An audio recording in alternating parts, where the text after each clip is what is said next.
네, 계속해서 저희는 두 번째 전화 상담자 만나보겠습니다. 먼저 증상부터 함께 보시죠. 오늘 28세 여성분께서 전화를 해주셨습니다. 생리통으로 배가 매우 아프다고 하는데요. 덩어리진 검은 혈이 나온다고 하네요. 늘 피곤하고 기운이 없다고 하시는데 자세한 이야기 나눠보도록 하겠습니다. 시청자님 안녕하세요. 네, 안녕하세요. 네, 안녕하세요. 이렇게 생리통으로 매우 배가 아프다고 하셨는데요. 이게 매번 생리할 때마다 이렇게 심하신 건가요, 생리통이? 네, 거의 그래서 저희 자리에서 아플 때가 많아요. 네. 매번 아픔을 느끼신다고 하는데 또 검은 혈이 나온 지 꽤 되신 건가요, 지금? 예, 거의 한 2년 전부터 그랬던 것 같거든요. 네, 2년 전부터 검은 혈이 나왔다고 말씀을 해주셨는데 저희가 관련 원장님 지금 바로 연결해 드릴게요.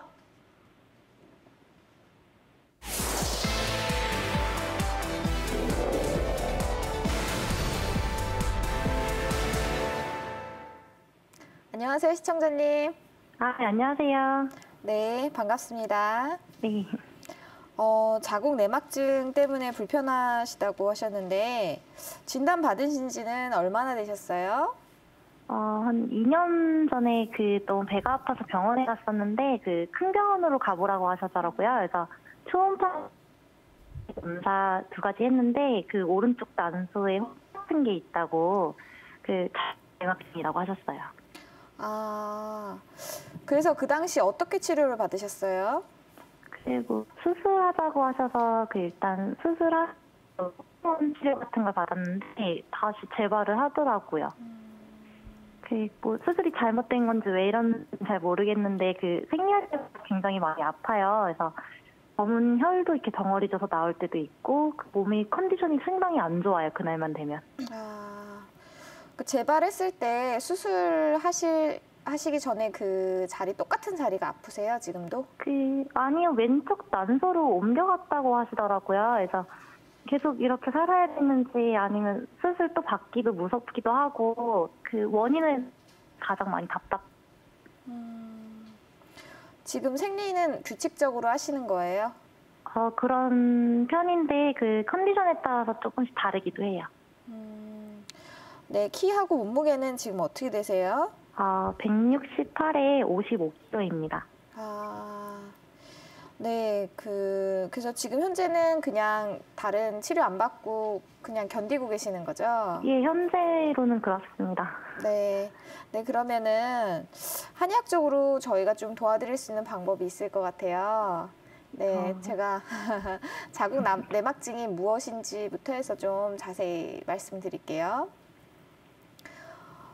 자궁 내막증이 이제 되게 생소하실 수도 있는데 처음에 이제 병원에 가셔서 되게 놀라셨을 텐데 저희 한의원에도 다 막 인터넷 찾아보시고 되게 놀라서 오시는 분들이 되게 많아요. 그래서 이제 놀라실 게 없다라고 이제 차근차근 말씀을 드리는데 자궁 내막증이 뭐냐면 우리가 이제 생리를 할 때마다 여성들이 생리혈이 바깥으로 배출이 돼야 되는데 어떤 원인에 의해서 생리혈이 배출되지 못하고 복강 안으로 들어가는 경우거든요.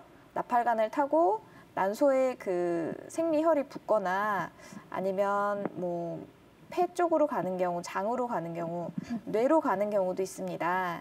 그러면 이제 자궁 내막이 그쪽에 장기에 붙어서 우리가 이제 월경을 할 때는 자궁 내막이 호르몬의 영향을 받아서 그 부분이 부풀어서 있다가 다시 다른 호르몬의 영향으로 배출이 되는 건데 자궁에 있지 않고 그 내막들이 주변 장기 조직들에 붙어 있어서 월경 때마다 그 부분이 같이 아프게 되는 거예요. 그 내막 때문에. 그래서 시청자님 같은 경우는 처음에 아프셨던 부위랑 다음번에 아프셨던 부위가 다르셨다고 하는 거 보니까 재발하시면서 다른 쪽으로 또 다른 장기로 자궁 내막이 붙으신 것 같거든요. 그래서 보통 병원에서는 한방적으로도 그렇고 양방적으로도 그렇고 정확한 원인을 말씀드리기가 좀 어렵긴 어렵습니다. 질환 자체가. 근데 병원에서 이제 치료하는 거는 자궁 내막이 붙어 있는 부분에 물혹이라든지 이런 게 생기면 그 부분을 이제 떼어내고 호르몬 치료로 몸의 밸런스를 좀 맞춰주는 치료를 한 3개월에서 6개월 정도 한 다음에 추후 경과를 지켜보는데 보통은 이제 근본적인 치료가 어렵기 때문에 다시 재발하는 경우가 많아요. 그래서 한의학적으로 치료를 하는 것이 좋은데 자궁 안쪽에 있는 어떤 그 자궁 환경을 개선을 시켜주고 자궁의 어떤 그런 힘 같은 거를 좀 한약으로 또 약침 혹은 침 치료를 통해서 기의 흐름을 조절해 줌으로써 그런 월경 배출을 원활하게 돕고 자궁 안의 환경을 조절해 주는 것으로 근본 치료를 하고 있습니다. 그래서 시청자님 같은 경우는 호르몬 치료랑 다 해보셨으니까 그리고 재발이 또 되셨으니까 계속 수술하기는 어렵거든요. 그래서 한의원에 오셔서 좀 진료를 받으시는 게 도움을 받으시면 좋을 것 같습니다. 네, 이렇게 원장님 말씀대로 한의원 내원하셔서 전문적인 진료를 받아보시면 좋을 것 같습니다. 이렇게 두 번째 전화 상담자 만나봤는데요. 김민정 원장님, 이 자궁 내막증은 어떤 증상인지 좀 구체적으로 설명해 주시죠.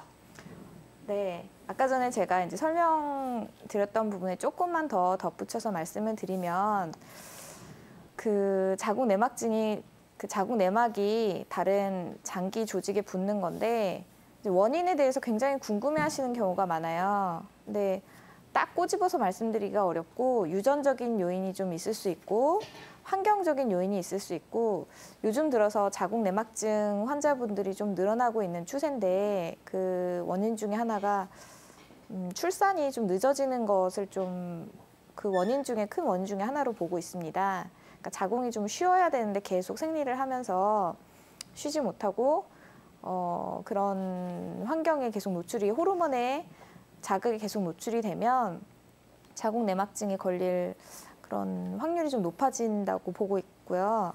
그래서 한 30, 40대쯤에 많이 발병하시고 폐경이 되면 이제 생리를 안 하니까 그 다음엔 없어지는데 이제 이 질환이 무서운 게 자꾸 다시 재발하고 이런다는 거거든요. 근데 재발할 때마다 그 조직을 뭐 같이 드러내고 뭐 떼어내고 이러면 아주 심한 케이스 같은 경우는 그 여성 부속 기관들이 좀 다 절제가 되는 경우도 있어요. 뭐 이쪽에 난소에 붙었다가 저쪽 난소에 붙었다 이러면 난소 양쪽을 다 제거하기도 하고.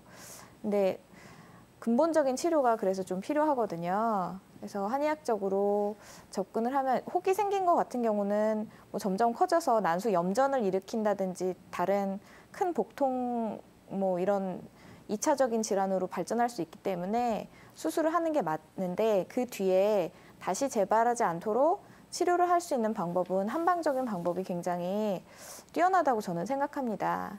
그래서 자궁 안쪽에 있는 냉한 기운, 그 기능이 좀 떨어져서 그런 거거든요. 스트레스도 있고 환경적인 요인, 유전적인 요인, 어떤 나이 뭐 이런 걸 다 고려를 해서 각자 사람에 맞춰서 한방 치료, 한약, 특히 한약 치료가 참 좋은 것 같습니다. 그래서 치료를 하시고 그 수술 받으신 적이 있으신 분들은 항상 이렇게 주의하시면서 조금 자기 생리 주기 체크해 보시고 힘드시면 주변에 있는 한의원에서 도움을 받으시는 게 좋을 것 같습니다. 그래서 상담하시면서 이제 치료법에 대해서 간단하게 말씀을 해주셨는데요. 이 자궁 내막증에 있어서 한의학적 치료가 필요한 이유에 대해서도 말씀해 주시죠. 네, 아까 전에 말씀드린 거에 조금 더 강조를 하자면 그죠, 근본적인 치료가 필요하기 때문에 그런 거죠. 양방적인 치료도 물론 중요합니다. 그 수술이라든지 호르몬 요법을 무시할 수 없기 때문에 필요하지만 자꾸 재발을 한다는 그런 병의 특성상 근본 치료를 해야 되는데 그 근본 치료는 한방 치료가 가장 좋다고 저는 생각하거든요. 그래서 원인을 분석을 해야 되는데 사람마다 가지고 있는 소인과 그 원인들이 다르기 때문에 그걸 잘 파악하셔서 치료를 하시는 게 좋겠습니다. 그래서 한의원에 꼭 방문해서 치료를 좀 받으시면 좋겠습니다. 이렇게 자궁 환경을 근본적으로 바로잡는 과정이 필요할 것 같은데요. 그렇다면 김수 원장님, 이렇게 건강한 자궁의 형태와 또 어떻게 관리를 해야 되는지 설명해 주시죠. 예, 한의학에서는 자궁은 이제 포궁 또는 이제 혈실이라고 이야기를 하는데요. 이 뜻이 뭐냐면은 출산을 담당하면서 혈액에 집이라는 뜻을 갖고 있습니다. 그렇기 때문에 많은 양의 혈액이 왔다 갔다 원활하게 되는 게 건강한 자궁이라고 볼 수 있습니다. 그런데 이제 여성 질환 같은 경우에 보면은 이 건강하게 혈액들이 원활하게 이렇게 왔다 갔다 해야 되는데도 불구하고 그렇지 못하다던가 해서 생기는 이런 어혈이 생길 수 있는데요. 이런 것들이 여성 질환을 많이 유발하기도 합니다. 우리가 이제 쉽게 그 자궁 건강을 이제 확인할 수 있는 방법은요. 매달 하는 그 생리의 그 형태를 한번 지켜보는 겁니다. 생리 주기가 정상적으로 28일 주기로 하는지, 혹은 생리통이 많이 심하지는 않는지, 혹은 생리통이 있다고 하더라도 진통제로 빨리 잡히는지, 혹은 또 진통제로도 조절이 되지 않는지 지켜보는 것들이 필요하고요. 또 뿐만 아니라 생리혈의 색깔이라던가 뭐 덩어리가 지는지라던가 등등을 좀 지켜보는 것이 좋습니다. 만약에 이런 경우가 있을 때는요, 다른 질환이 혹시 있는지 꼭 진료를 받아보시는 게 중요하고요. 그다음에 어혈을 제거하는 것도 반드시 필요합니다. 자궁을 건강하게 유지하기 위해서 제가 말씀을 조금 더 드리자면요, 아마 여성분들은 많이 해보셨겠지만 배 아랫배 쪽을 따뜻하게 하시면은 통증이라던가 주기라던가 이런 것들이 좋아지시는 경우를 많이 경험하셨을 겁니다. 특히나 요즘처럼 이제 날씨가 추워지면서 자궁의 기능이 떨어진다던가 또 냉하고 습한 기운이 자궁에 이제 쌓이면서 자궁의 기능이 원활하게 되지 않는 경우도 많은데요. 그러면은 어혈도 더 생기기 쉽고 또 그러면은 생리통이라던가 생리 주기가 또 안 좋아질 수도 있습니다. 그렇기 때문에 한방에서는 이제 배꼽 주위 혹은 배꼽과 배꼽 아래에 있는 신골과 관원이라는 혈자리에 이제 뜸 치료도 하고 침 치료도 하고 또 그에 맞는 한약도 같이 복용하게 되는데요. 그렇게 하게 되면은 통증이라던가 생리 주기라던가 이런 것들이 안 맞는 것들이 훨씬 더 좋아지는 효과를 경험하실 수 있으실 겁니다. 요새는요, 또 그 불규칙한 생활 습관이라던가 또 뭐 인스턴트 음식, 뭐 밀가루 음식, 뭐 등등, 뭐 또 과도한 음주 등으로 인해서 비만이 또 자궁에 안 좋은 영향을 끼친다는 연구 결과도 많이 있습니다. 근데 이제 비만은 자궁 건강뿐만 아니라요, 전신적인 건강을 위해서도 어느 정도 안 좋기 때문에 적절한 체중 유지하는 것이 필요합니다. 자궁 건강에 문제가 생겼을 때는요, 치료를 미루고 방치할 때에는 이제 기능 저하로 생리통, 생리 주기가 안 좋아지는 것뿐만 아니라 뭐 자궁 근종이라던가 다른 질환도 생길 수 있기 때문에 방치하지 마시고 가까운 한의원이라던가 전문가에게 진료받는 것이 필요합니다.